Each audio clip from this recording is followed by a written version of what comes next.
There exists among us a class of beings so luminous in their essence, so attuned to the frequencies of human suffering and joy, that they become unwitting beacons in a world populated by those who have forgotten how to generate their own light. The individual has always had to struggle not to be overwhelmed by the tribe. But what happens when the tribe learns to feed on the individual's very essence? Carl Jung. Onward thinkers, my name is Mister Halvig, and you're watching The Rational Wise.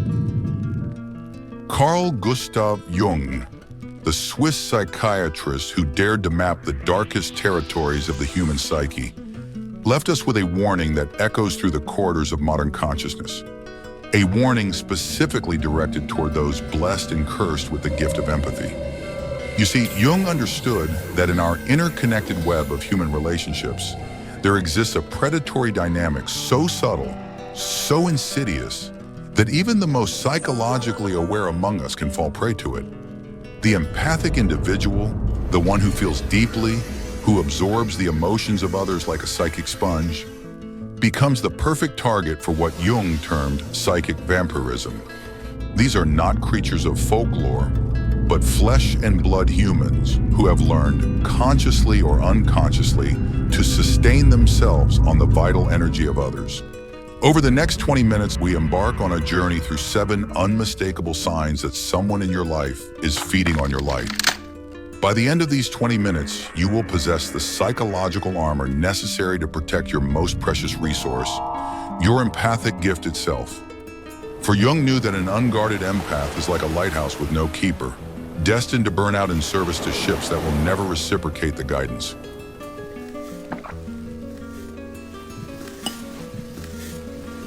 Sign 1, the emotional vampire's feast. The first sign Jung identified is what he called the feast of perpetual crisis. These individuals arrive in your life like actors stepping onto a stage, but the drama never ends. Every interaction becomes a performance where they are perpetually the victim, and you become their unwitting audience and emotional sustenance. Jung understood that the human psyche contains both light and shadow, but the emotional vampire has learned to externalize their shadow completely. They have discovered that by maintaining a constant state of manufactured crisis, they can trigger your empathic response repeatedly, like a farmer harvesting the same field season after season. Consider the case of Agrippina the Younger, mother of Emperor Nero. Historical accounts describe a woman who weaponized her suffering, who turned every political setback into a personal tragedy, requiring the emotional labor of those around her. She understood intuitively what Jung would later codify, that empathic individuals cannot resist the call of perceived suffering. Agrippina's courtiers found themselves perpetually drained, always giving emotional counsel, always providing comfort, yet never seeing any genuine progress or healing. In our modern context, this manifests as the colleague who always has a crisis, the friend whose life is perpetually falling apart, the family member who can transform any gathering into their personal therapy session. They have mastered the art of emotional manipulation without appearing manipulative. The arsenal: document the crises. Keep a mental or physical record of how often they come to you in distress. A genuine person in crisis seeks solutions and shows progress. A psychic vampire seeks only the emotional response and will resist actual solutions because resolution ends the feeding.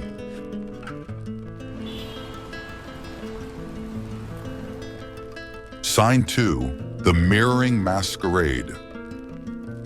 Jung's second warning concerns what he termed the chameleon effect.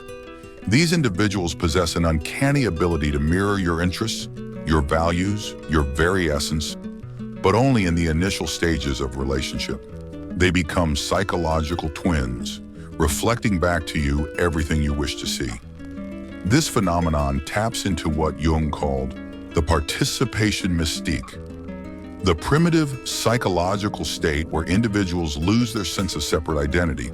The psychic vampire exploits this by creating an artificial sense of soul-deep connection. They study you like a scholar studies ancient texts, learning your emotional triggers, your deepest desires, your unspoken needs.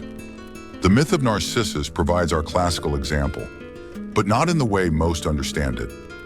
Narcissus wasn't in love with himself. He was in love with his reflection, which he believed to be another being. The nymph Echo, who could only repeat the words of others, represents the psychic vampire strategy. She had no original voice, no authentic self to offer, only the ability to mirror and reflect. In contemporary life, these are the people who suddenly share all your hobbies when you meet them, who seem to have read all your favorite books, who express political views that align perfectly with yours. Yet over time, you begin to notice inconsistencies. Their knowledge is surface deep. Their passion feels performed. The arsenal. Test their consistency. Bring up topics you've discussed before, and notice if their positions remain stable. A genuine person has core beliefs that don't shift with their audience. You are being studied, not loved.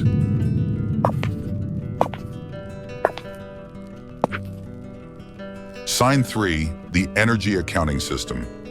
Jung's third sign involves what he called the asymmetrical exchange. In healthy relationships, emotional energy flows both ways. There exists a natural give and take, a reciprocal rhythm of support and vulnerability. But the psychic vampire operates on a different system entirely. They have learned to position themselves as permanent receivers. This manifests through subtle but consistent patterns. They remember your problems with photographic precision, but somehow forget your triumphs. They are available when they need support, but mysteriously unavailable when you require the same. They have mastered the art of making their unavailability seem reasonable, even noble. The ancient Greek concept of xenia, the sacred relationship between host and guest, required reciprocity. Even in mythology, when this balance was violated, divine punishment followed. The vampire violates this cosmic law of reciprocity, but unlike mythological figures, they face no immediate consequence because empaths continue to give. In modern relationships, notice how conversations flow.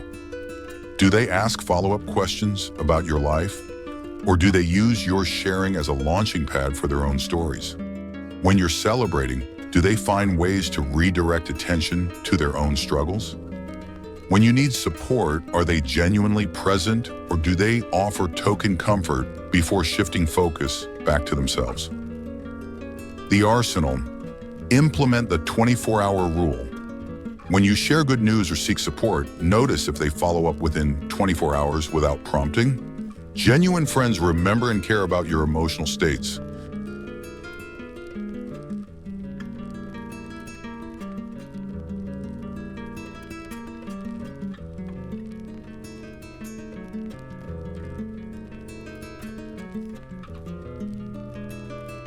Sign 4, the guilt weaponization protocol.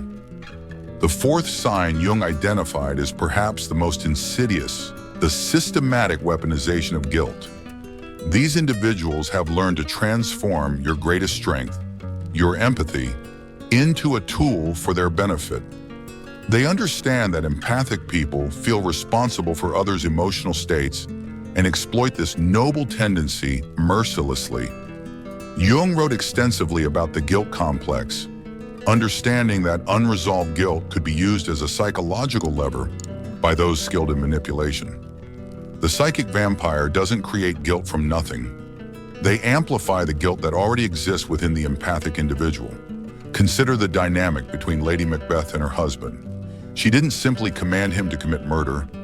She weaponized his existing ambitions and insecurities, making him feel that his hesitation was a betrayal of their relationship. "Was the hope drunk wherein you dressed yourself?"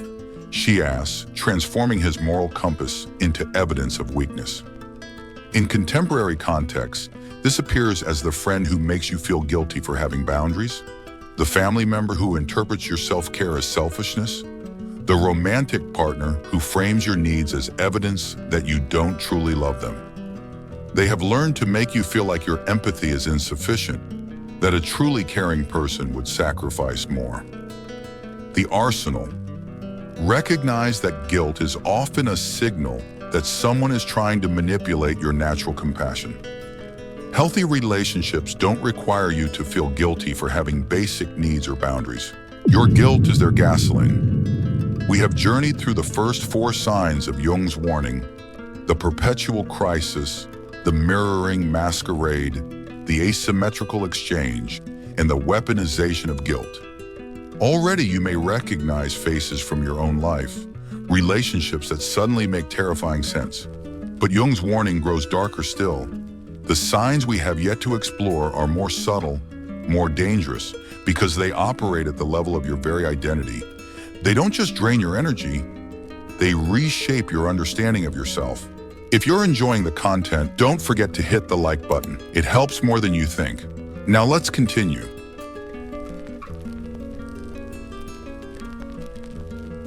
Sign 5, the Identity Dissolution Project.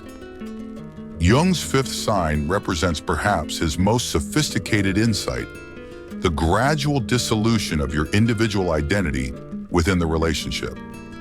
The psychic vampire doesn't just want your energy, they want your very sense of self to become entangled with their needs, their problems, their existence. This process Jung termed psychological possession, where the boundaries between self and other become deliberately blurred. Unlike healthy interdependence, this creates a parasitic fusion where your emotional state becomes entirely dependent on theirs, but not vice versa. Jung found inspiration in the ancient concept of the doppelganger, the spiritual double that appears to herald doom. But in psychological terms, the vampire becomes your negative doppelganger, a shadow self that defines itself in opposition to your well-being. When they are chaos, you must be stability. When they are need, you must be resource. When they are broken, you must be whole. The historical example lies in their relationship between Rasputin and the Romanov family. Rasputin didn't simply offer spiritual guidance. He made himself indispensable by creating a psychological dependency. The royal family began to see their own ability to make decisions as inadequate without his input. Their identity as competent rulers became dissolved into their role as his followers. In modern life, this manifests when you find yourself unable to make decisions without considering their reaction first. Your hobbies begin to revolve around their interests. Your social circle becomes filtered through their approval. You catch yourself explaining and justifying normal life choices as if seeking permission from an invisible authority. The arsenal.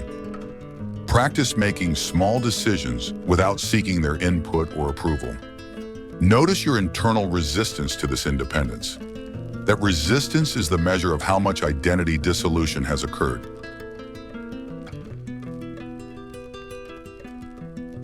Sign 6, the empathy reversal gambit. The 6th sign Jung warned about involves a sophisticated psychological maneuver, the reversal of empathy itself. The vampire learns to position themselves as the true empath in the relationship, casting you as selfish, cold, or insufficiently caring whenever you attempt to establish boundaries or prioritize your own needs. Jung understood this as a form of projection, where individuals attribute their own psychological states to others.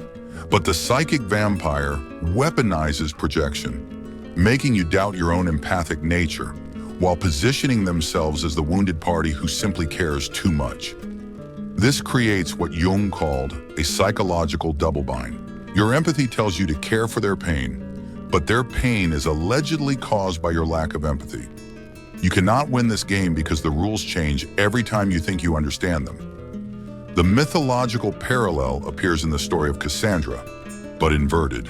While Cassandra was cursed to speak truth that no one would believe, the psychic vampire speaks falsehoods that everyone believes, especially about your character. They paint themselves as the sensitive one, the one who truly understands human pain, while casting you as a source of unnecessary suffering. In contemporary relationships, this sounds like, "I'm the only one who really cares about this friendship," or "You're being so cold and analytical, can't you just feel for once?"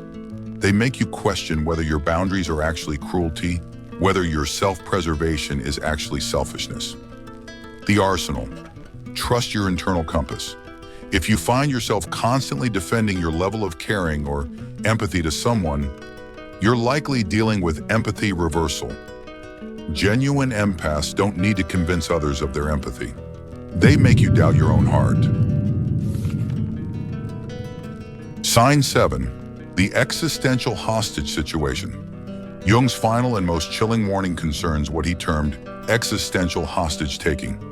This occurs when the psychic vampire makes their very existence, their will to live, their basic functioning dependent on your continued emotional labor. They don't just want your energy, they want to make you feel responsible for their survival.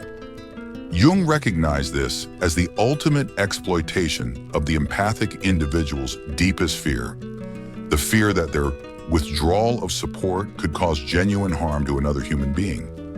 The vampire learns to weaponize this fear, making their problems feel like life or death situations that only your intervention can resolve. This taps into what Jung called the savior complex, the unconscious belief that we are responsible for rescuing others from their suffering. But the psychic vampire creates artificial scenarios where rescue is always needed but never actually possible, because their goal isn't solution, it's continued dependency. The historical archetype appears in the relationship between various European monarchs and their indispensable advisors. These advisors made themselves essential by creating problems only they could solve, crises only they could manage.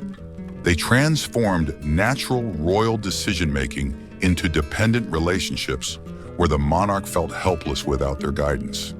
In modern contexts, this manifests as threats of self-harm when you try to establish boundaries, claims that they can't survive without your specific form of support, or dramatic declarations that you're the only person who truly understands them.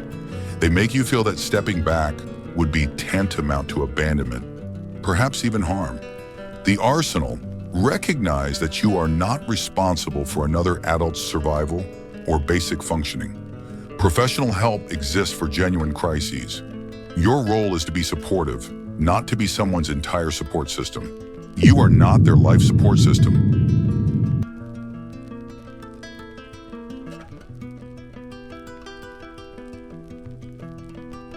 Jung's 7 signs form a complete system of recognition and protection. The perpetual crisis creates the initial hook. The mirroring masquerade establishes false intimacy. The asymmetrical exchange ensures continued giving without reciprocity. The guilt weaponization prevents healthy boundaries. The identity dissolution makes escape feel impossible. The empathy reversal makes resistance feel cruel. And the existential hostage situation makes departure feel dangerous. Together, these signs reveal the architecture of psychic vampirism, a sophisticated system designed to transform your greatest gift into their personal resource. But Jung's warning comes with an implicit promise. Awareness is the beginning of liberation. The ethical path forward requires neither cruelty nor abandonment of your empathic nature. Instead, it demands what Jung called individuation, the development of a strong, bounded self that can choose when and how to extend empathy. Your light is not meant to be consumed. It is meant to illuminate the path for those genuinely seeking their own illumination. Jung understood that the empath's greatest protection lies not in becoming hard or uncaring, but in becoming discerning. Not every call for help is genuine. Not every expression of need deserves your energy. Not every person in pain has earned access to your light. Use this knowledge wisely. Use it to protect not just yourself, but the very gift of empathy itself. For in a world growing darker by the day, we cannot afford to lose those who carry the light. Which of these 7 signs resonated most deeply with your own experience? Have you encountered these sophisticated psychological games Jung warned us about? Let me know what you think in the comments. I read every single one. And of course, subscribe for more high-value content. Remember, your empathy is not weakness to be exploited. It is strength to be treasured and protected. Guard it well, for the world needs your light, but only when you choose to shine it. Onward, thinkers!